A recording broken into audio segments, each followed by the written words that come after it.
Hello again, my friends. As I mentioned in my last podcast, I will soon be releasing a book about the history of Belial, or Belial, which is how it actually is pronounced. I'm still working on it, however, today I'm going to read you bits and pieces of it. One chapter will be about how the usage of the name Belial changed in the Bible, and I will include a small section of a chapter that handles Belial in the Pseudepigrapha and Apocryphal texts. This podcast will be a bit longer than the previous one, but worth listening to and watching. I will handle a lot of Hebrew and Greek in this podcast. I read Greek all the time, but I don't often read it out loud, so please excuse my accent. Let us proceed. Belial in the Old Testament, Hebrew and Greek. Belial is mentioned 27 times in the Old Testament. For the sake of brevity, I won't go through each one, but I will give you a good idea of how Belial is used in it. In this chapter, I will pick a few key verses and not only analyze the Hebrew text, but I will also see how the Jews who translated the Old Testament into Greek translated the name Belial. In many instances, it is quite different. You will see how the name starts to transform over time in the translations. Not so much in English, however, the English stays the same, but Hebrew and Greek shows how Belial starts to move away from a mere adjective to something a bit more tangible. You will also start to realize just how much is lost in the English translations of these texts. Before we go on, let me first discuss the sources for the text that will follow. The Hebrew will come from the Standard Hebrew Bible. The English translations may vary. I will use the New International Version and the King James Version as needed and for contrast. In addition, I will be referring to the first Greek translation of the Old Testament, called the Septuagint. This is the first Greek translation of the Hebrew Bible supposedly commissioned by the Greek king of Egypt Ptolemy II Philadelphus, an ancestor to the Greek queen Cleopatra. The translation is called the Septuagint after the Latin word Septuaginta, which means 70. Supposedly, it took 70 scholars to create this translation. Some say perhaps 72. In either case, it is a good reference point to see how Jewish scholars in the 3rd and 2nd centuries BC understood the verses of the Old Testament. Let us move on. We first encounter Belial in Deuteronomy chapter 13, verse 14. The Hebrew states, Yatsu anashim bnei Belial mekirbecha v'yadechu et yishvei iram limor nelacha v'na'avda Elohim acherim asher lo yadatem.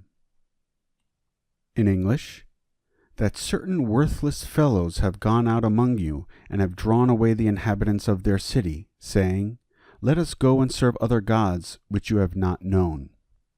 In the Hebrew passage, the word in green means sons, bnei, and the yellow is Belial. In English, the translation is simply worthless fellows. However, the verse is not translated correctly, at least not the first 4 words. Yatsu anashim bnei Belial literally means the people, anashim, sons of Belial, went out. So the translation, taken into the account the definition worthless, would read, the people, sons of worthlessness, went out. Let us see what the Jews of the 3rd century BC thought of this verse, especially the term sons of Belial. It states in Greek, andres paranomi, which literally means forbidden or illegal men. In most translation, it would be just evil men, but the better translation would probably be lawbreakers or lawless men. Both these verses seem to translate the word Belial as an adjective, a description of a certain kind of person, lowlives and troublemakers. We find the same exact adjective usage in Judges chapter 19, verses 22 to 23, chapter 20, verse 13, and 2 Samuel chapter 16, verses 7 through 8. In the next example, we will see Belial used in a slightly different way, not different in Hebrew, but in Greek. Let's look at 1 Samuel chapter 1, verse 16. It says, Al titen et amtecha lifnei bat Belial. In English, count not thy handmaid for a wicked woman. Now, here's the problem. In Hebrew, it literally says, daughter of Belial. Bat, which means daughter, not woman. The English translation is way off. In this verse, we see that Belial now means wicked in English. In the Septuagint, the word for wicked woman is different. In Greek, it is thigatera limin, literally means daughter of pestilence or plague. This Greek translation and the Hebrew are in agreement that it is referring to daughter. However, they are not in agreement as to what Belial means.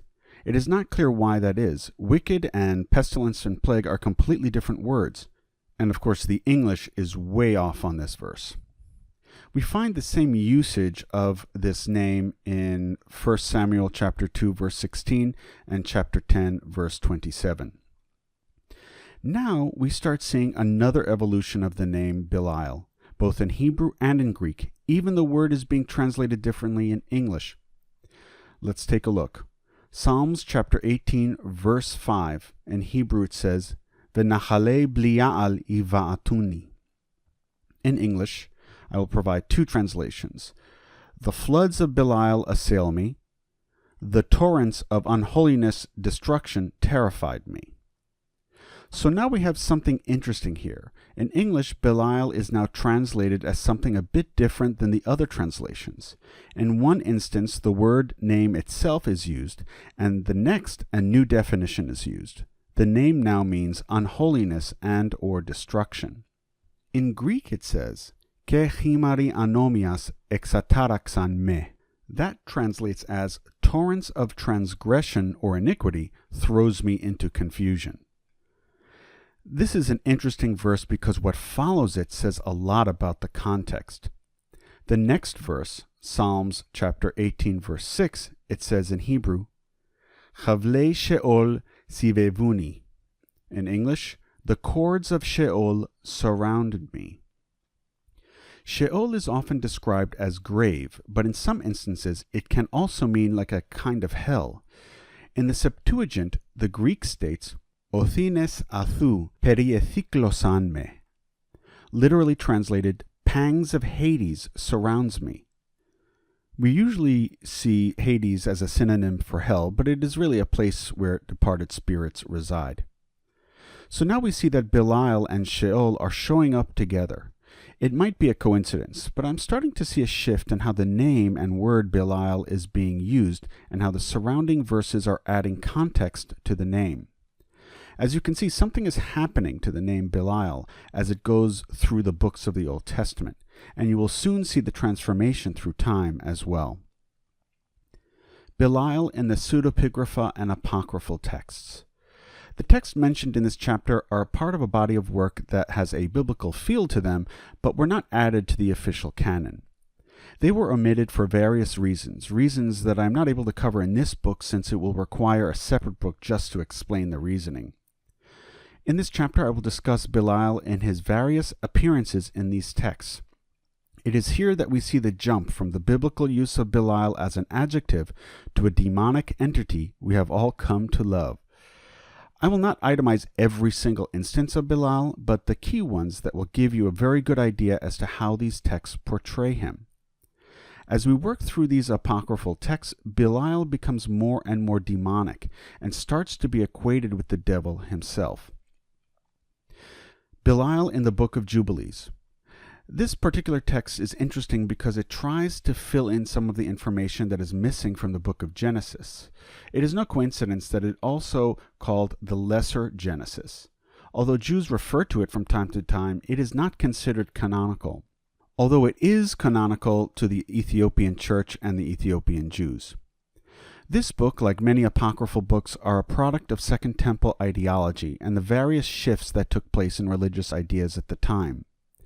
Some of the narratives in the book will be quite familiar to those that have read Genesis and some parts of Exodus, but it also contains elements that would be considered quote-unquote foreign to those familiar with the latter two books. Let us now discuss Belial in the Book of Jubilees. In this text, Belial is mentioned twice. However, his name is translated slightly different. Instead of the common Belial, it is now Beliar or Bliar, but only in the English and Greek translations. Beliar is mostly a Greek word used once in the New Testament. There is debate surrounding why the name is now Belial. Some say it means Lord of the Forest, or Baal Ya'ar, or Baal of the Forest. Other than that, I don't see much else about the name change. In English, the text state, "The spirit of Belial will rule over them to accuse them before you." In Hebrew it states, "Ve'al imshol bahem ruach Belial, lihiyot lahem lesatan lefanecha." The Hebrew literally states, "The spirit of Belial will rule over them and be a Satan before you," the you being God. In this verse we see that Belial, in yellow highlight, is no longer an adjective, but a being who is demonic in nature. In Hebrew he is called a Satan. That's the green highlighted text. Satan in Hebrew means accuser and adversary. However, it can also mean Satan himself. In either case, we have Belial being personified as a Satan. The Testament of the 12 Patriarchs. The next set of texts are called the Testament of the 12 Patriarchs. These patriarchs are the 12 sons and grandsons of Jacob. They are the founders of the 12 tribes. We don't often see them listed as patriarchs. I just wanted to clarify that. This body of text is essentially the last wills and testament of these 12 sons. The text itself was written in Greek, Hebrew, and Aramaic. From what I can tell, only the Greek versions are extant. It came to its final form around 100-200 AD. Each book has a moral theme. For example, one of the 12 texts might be a testament against envy and another against lust, etc. I won't go into the moral lessons of each text. Rather, I will focus only on some of the references in which Belial is mentioned. In all references to Belial, the Greek word used is Beliar. I will provide the Greek text and highlight the name Belial for your reference. I won't go through every single mention of Belial. However, I will give you a very nice selection from these texts. You will walk away happy, I'm sure. Testament of Reuben. In Greek, Reuben chapter 4, verse 7. Kierar polus apolisen ipornia, otikan itis hieron, evienis, onithos afton pi kielota, parato veliar, ketesiis ton anthropon. In English, for promiscuity has destroyed many. Whether a man is old, well-born, rich or poor, he brings on himself disgrace among mankind and provides Belial with an opportunity to cause him to stumble. Here we see clearly that Belial is a being, one who causes a person to stumble, very much synonymous with Satan. Testament of Simeon, Greek. Simeon chapter 5, verse 3. Ke philazeste tu mi pornevin, oti I pornia, metir esti pandon ton kakon, horizusa, theo, ke prosengizusa, to veliar. In English, guard yourselves from sexual promiscuity because fornication is the mother of all wicked deeds. It separates from God and leads men to Belial. Leads men to Satan, essentially. We just now again see Belial is transforming with each verse into a more ominous character. This will be the last one for this podcast. It's from the book of Testament of Judah, Judah chapter 25, verse 3, first in Greek. Ke este is laos Kyriou, ke glossia mia, ke uk este eti pneuma planis tu Belial, oti emvlithisete, entu piri is ton eona. In English, and you shall be one people of the Lord with one language. There shall no more be Belial's spirit of error, because he will be thrown into eternal fire. Sounds like Satan to me. Yet again, Belial is the prime mover of evil and will be cast to hell. There you have it, my friends, a nice cross-section of my upcoming book, Belial, A History. There is a lot more to this book. This was just a taste. If you are interested in learning more about what this book will cover, it is in pre-release right now on Amazon, on Barnes & Noble Nook, and Kobo.